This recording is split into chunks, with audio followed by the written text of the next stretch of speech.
Hello, everyone. This is Tom Fox. I'm the Compliance Evangelist, and I'd like to welcome you to This Week in FCPA, Episode 43, the I Want to Go to Miami edition. In this episode, Jay Rosen, my co-host, reports from the White Collar Bar ABA conference in Miami, live from the Fontainebleau Hotel. Talks about some of the highlights that he observed and the scuttlebutt going on at this year's conference. We take a dive into the new fraud section website revamp that had a soft launch this week.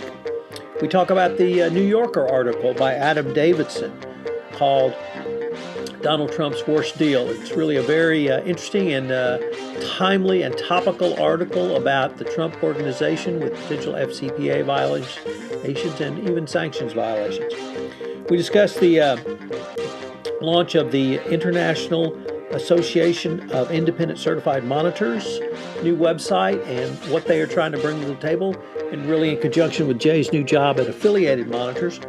We highlight some of the FCPA comings and goings for the week, and we have a lengthy discussion about the top event of the week, which of course was the trade by the Houston Texans of Brock Osweiler to the Cleveland Browns.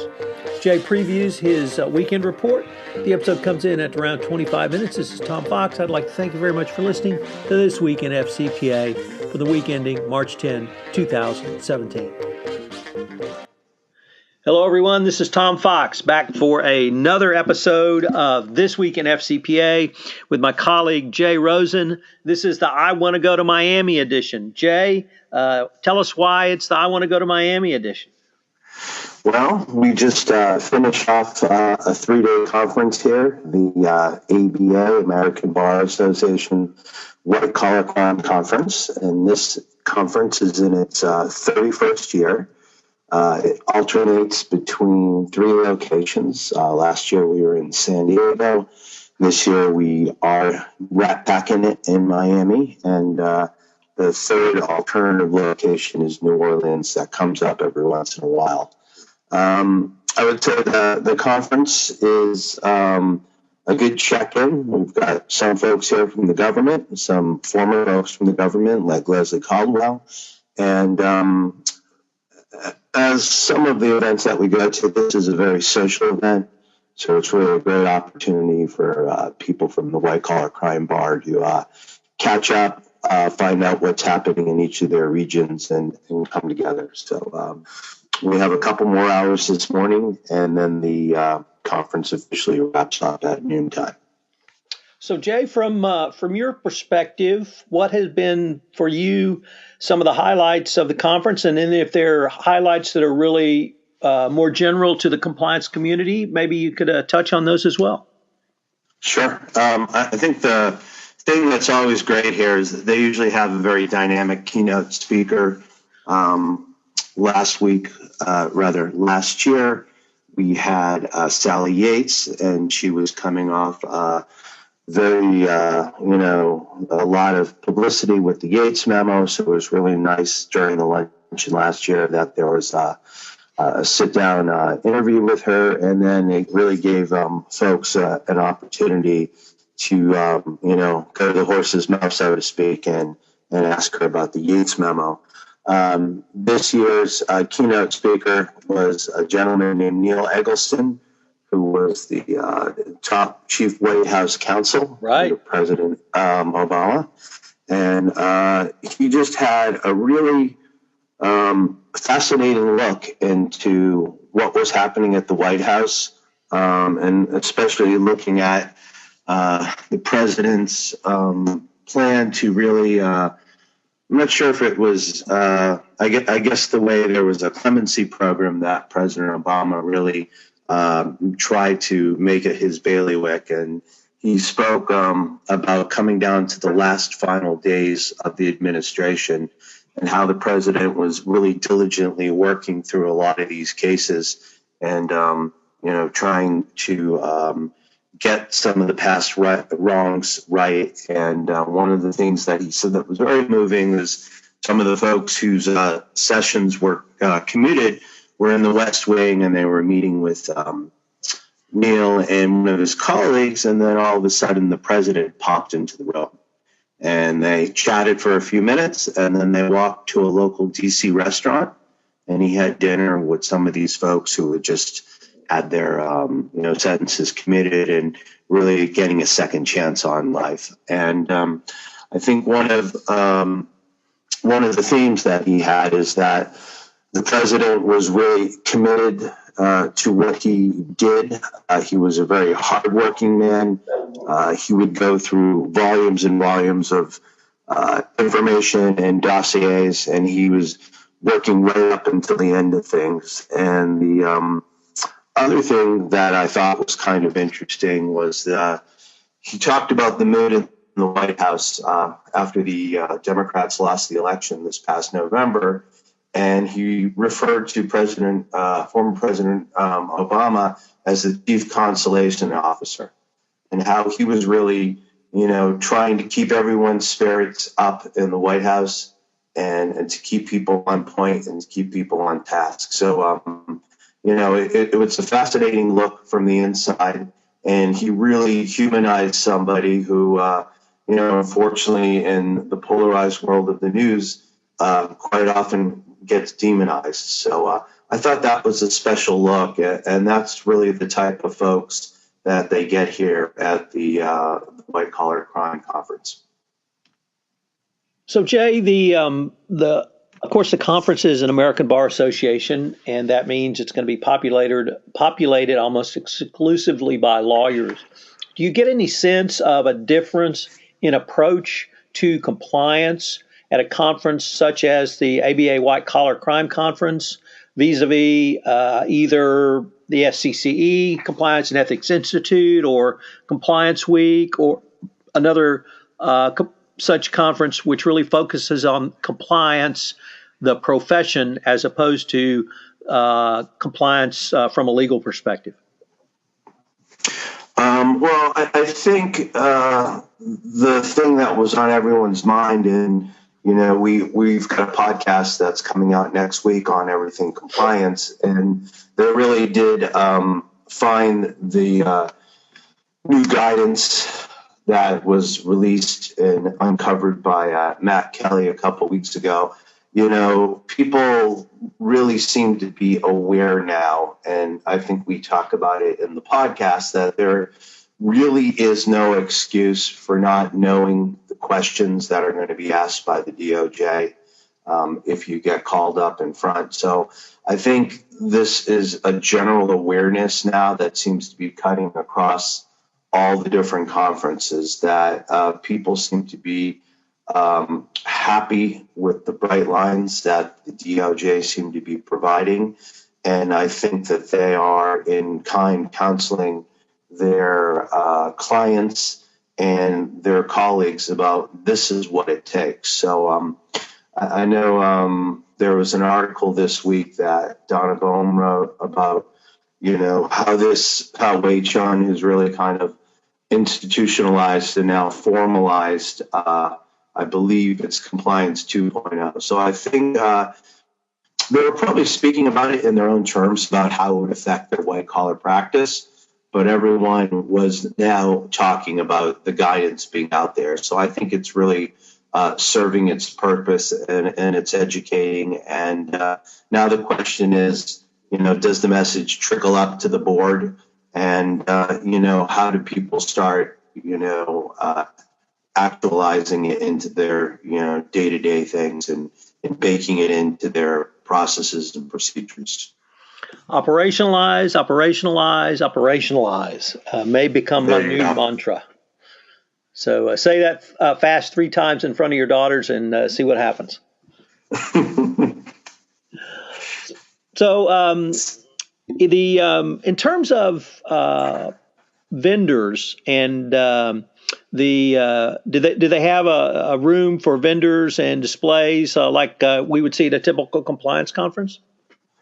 We would, but it's probably about a total of 15 or 20 vendors. So it's not kind of like, the big SCC conferences where you have a whole devoted area and, you've got aisles upon aisles. Chiefly the folks who were, participating here from the vendor communities had either a focus on, driving data and forensics. So some of the big fours were here. Firms that provided third-party due diligence were here. And, it's a much more subtle approach. There's no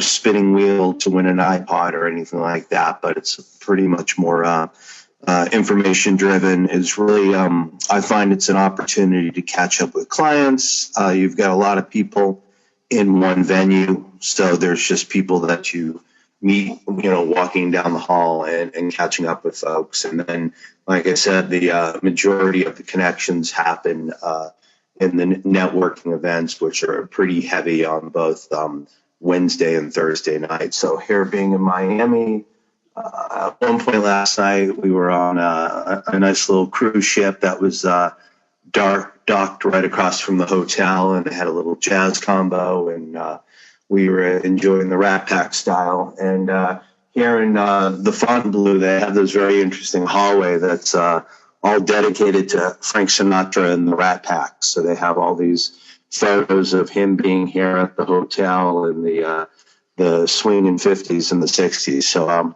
I might send you one of those, and you can probably include it in the show notes. And I have to say, I didn't realize you had graduated from high school in 2003. It's very impressive, your meteoric career since that time with your Facebook post today. Oh, yeah, that is a friend of mine who I went to high school with, and I haven't seen, since 1983, not since 2003.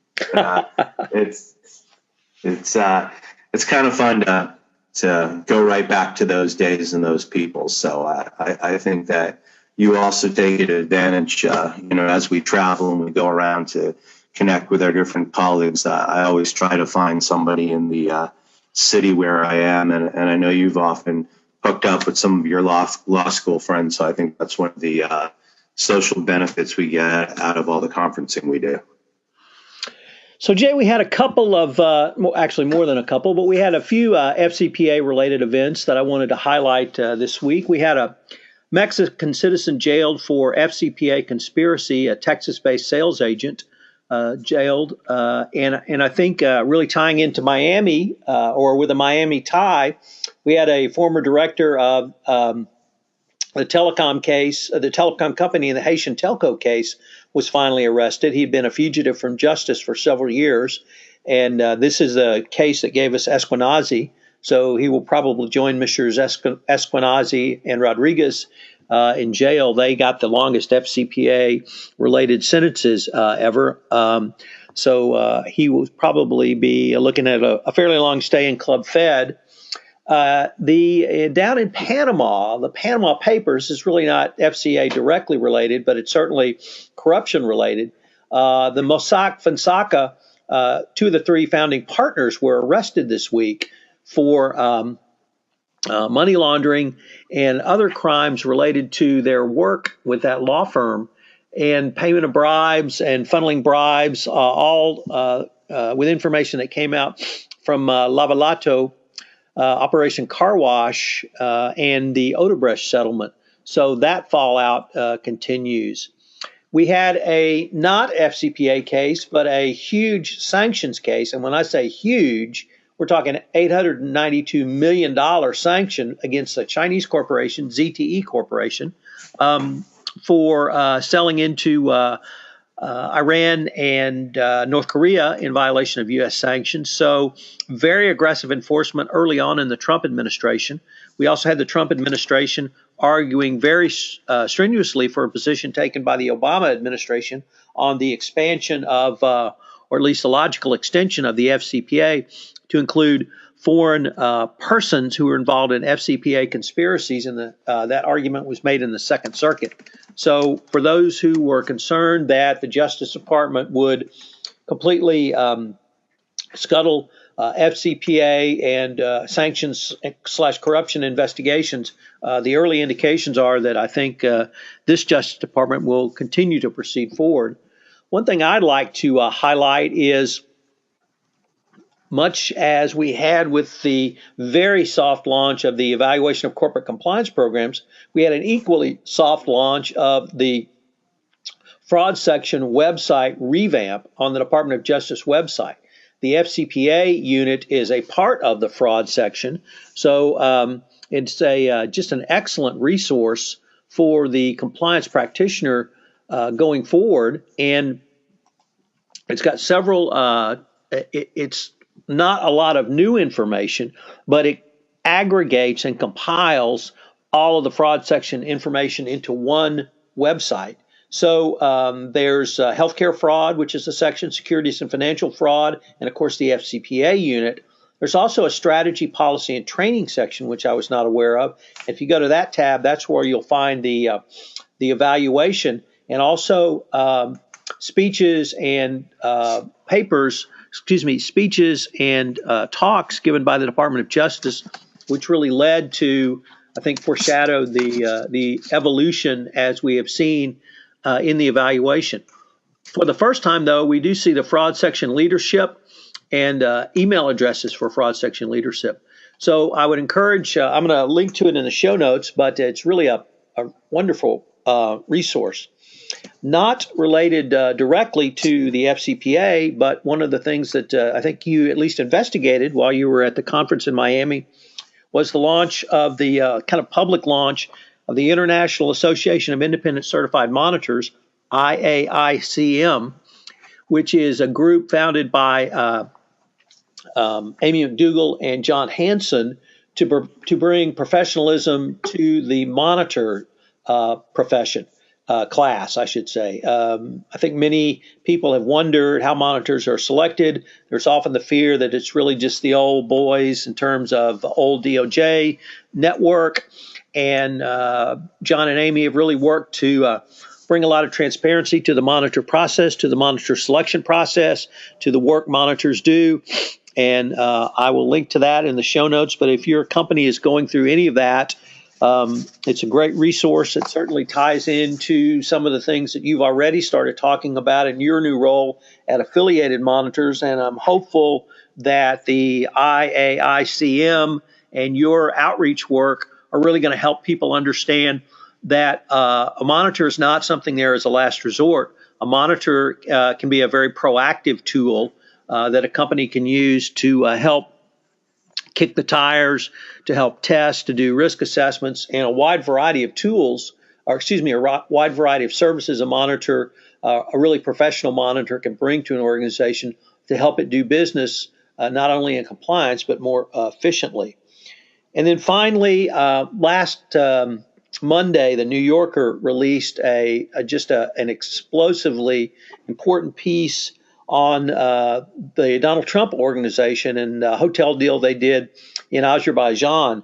Adam Davidson did a yeoman's job, spade job in reporting, real shoe leather work, where he went to Azerbaijan and took a deep dive into a hotel that the Trump organization developed with politically exposed persons in Azerbaijan.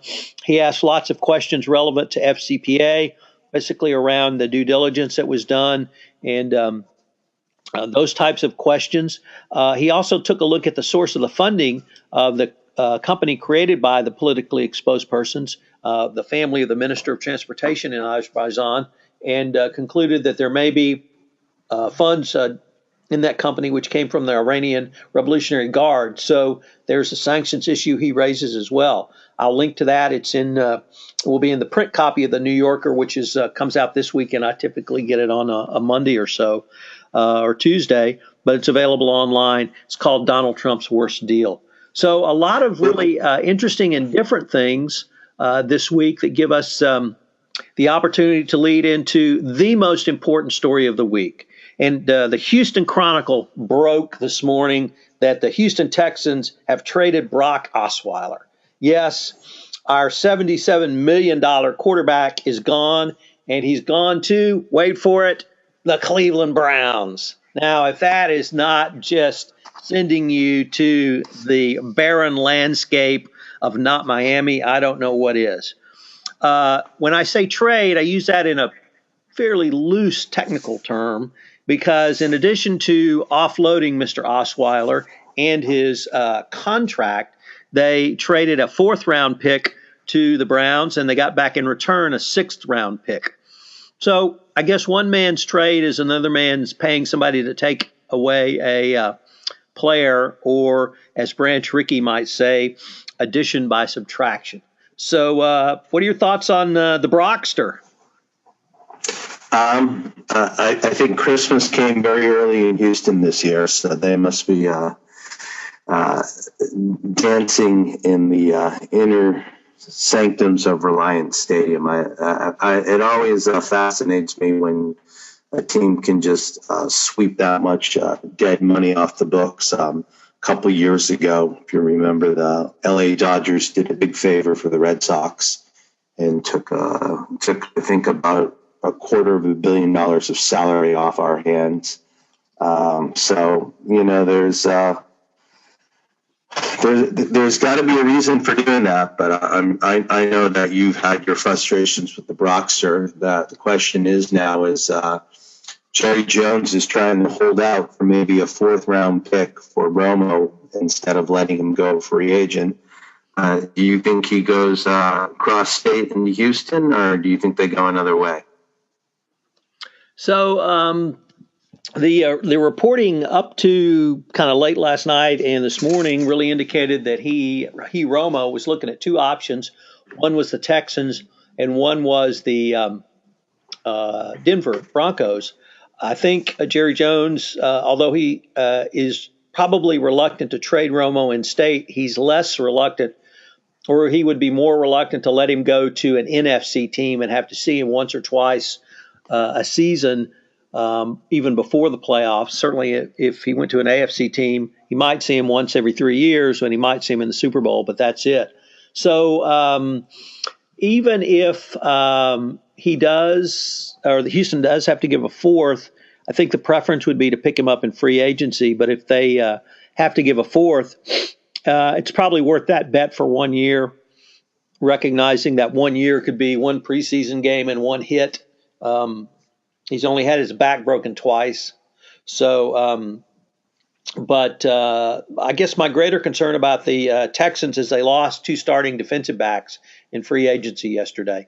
Also, I heard a very interesting discussion on Bill Barnwell's podcast, and here was the question. Do you trade J.J. Watt? So you have a probably Hall of Fame player, who's 27 years old, who's now had two back surgeries. Can he make an entire season? And as great as he is, the Texans had the number one defense in the league last year, and he didn't play but one game. So how much better is he going to make the Texans? Do you cash him out now for 2 firsts? And I'd really not considered that, but they're absolutely right. So at least in their speculation of the facts. So a very interesting question posed. I would hate to see him go. Their point was, and Barnwell and the other commentator clearly love Watt, but can he play at that same level with 2 back surgeries now?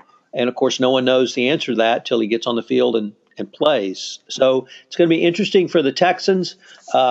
Whether they can ever catch the Patriots, of course, is not really an open question. It's a forlorn question, as long as my main man Tom Brady is there. But interesting goings on here in Houston football. Well, I would say it's not surprising. There are so many of those connections between the Patriots and Houston, coming down from the coaching staff and the approach, and just talking about that issue about potentially trading J.J. Watt, and with his back surgeries, at some point we're probably going to have to face that decision in New England with Gronk. Right. And we've already loaded up. We picked up another tight end, and we picked up really an A1 cornerback now, and it's kind of Belichick is very emotional and committed to his players, but at the same time, he can be very dispassionate and he can trade away an asset at the prime of their career, knowing that he can bring up that somebody who's younger, who's almost as good, who he can pay half the amount of money. And, Butler, who was the star of the Super Bowl 2 years ago, now suddenly is facing a little bit of his market mortality and saying, look, the Pats, I think, as I heard it on ESPN yesterday, when you're, improving the team and, free agency is just one aspect, and you've got the draft, but you take a look at the pieces that your team brings in, and are they bringing in pieces to support you, or are they bringing in your replacement? And for Butler, being a very young, undrafted free agent and, winning the Super Bowl with that interception, I don't think he was prepared to kind of see what happened over the last couple days in free agency. So, Jay, do you have a preview for us of the Jay Rosen Weekend Report? I think what I'm going to do is noodle a little bit upon my part that we did yesterday. We taped the Everything Compliance. So I'm going to take a look at the new guidance from the DOJ and take a look at it from the Chief Compliance Officer's perspective and how they are trying to interact with vendors and seeing what kind of proactive changes they can make in their own programs. So what we're talking about, ladies and gentlemen, is our podcast, Everything Compliance, where we have the panel of Jay Rosen, Mike Volkoff, Matt Kelly, and Jonathan Armstrong. And yesterday we recorded a session which will go up next Thursday, where we really take a deep dive into the evaluation of corporate compliance programs document. So look forward to that. Look for that next Thursday. It'll, of course, be posted on iTunes, Libsyn, and my site, FCPA-Compliance-Report.com, in addition to coming out through JD Super. But it's a really comprehensive look at the evaluation. So be interested to see what additional thoughts you have for us in your Jay Rosen Weekend Report.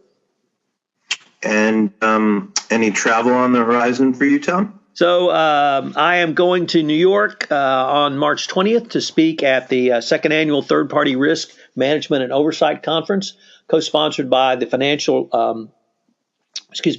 Research and Compliance Week. It's in New York. I've written about it on my blog site, and for listeners of this podcast, they can get a discount to the event. So I will link to that in the show notes as well. If you're in New York or anywhere or interested in third-party risk management on the supply chain side, on the sales side, on the vendor side, if you're a vendor, for corporate in-house types, for outside counsel types, for vendor types, and we'll have government, Carol Brockmeyer scheduled to speak from the SEC's FCPA unit. So it's going to be a fabulous conference focused on third parties. I'm going to talk about third-party risk management ROI, which is always a critical and key topic.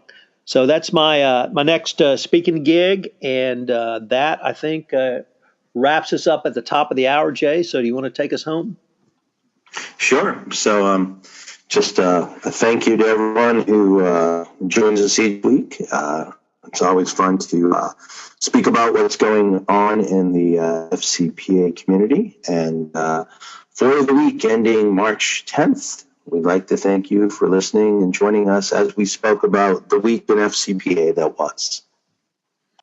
This is Tom Fox again. Jay and I would love to hear from you. If you have any comments or questions, you can email Jay at j.rosen@affiliatedmonitors.com. You can reach me at tfox@tfoxlaw.com.